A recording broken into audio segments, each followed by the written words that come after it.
first question is for you, Dakota. Were you familiar with the character before the movie? No, I wasn't. I learned about Madame Web when I read the script, and then after I read the script, I looked at all the comics and what I could find on the internet. Okay, thank you.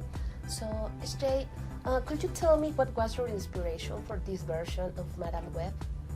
I think what inspired me the most from the comics and the original script that I was sent was the power of clairvoyance and the fact that she used her mind. This wasn't sort of someone that needed superhuman strength to be a hero. And that's what I found the most exciting bit of it. And using that clairvoyance and bringing it to the screen sort of led me to believe that this could be a really exciting psychological thriller within the Marvel world. Okay, thank you. Dakota, we know the challenges of bringing to life a superhero in these days because the fandom are very picky.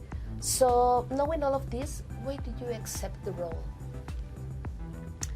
I felt like the way that this movie was written was more of a psychological thriller, and it's a new superhero, so that felt like there was not many preconceived notions about her.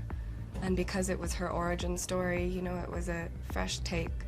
So I felt like we had a lot of grace, and we were really wanting to make something feminist and powerful and more cerebral than what you've seen recently in other superhero films. Okay, thank you.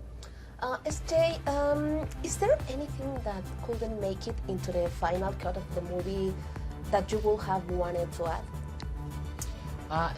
I don't think you ever get to the end of a film and think it's complete, that's for sure. I think it always feels like a draft and a work in progress, and there are definitely things, you know, I'd like to have spent more time on, and, you know, but I think the story always felt quite streamlined, and I think we did, you know, justice to her origin and then set it up some teasings for potentially a future. Okay, thank you. Dakota, if somebody offers you Madame Web's superpowers in real life, would you accept them, and why? No, I wouldn't. I really don't want to see the future. I like knowing, I like being surprised. Okay, thank you. The final question is for both of you. Do you have any message for the Mexican fans? I hope people in Mexico have a great time watching the film, and I'm so happy that we get to open the movie here.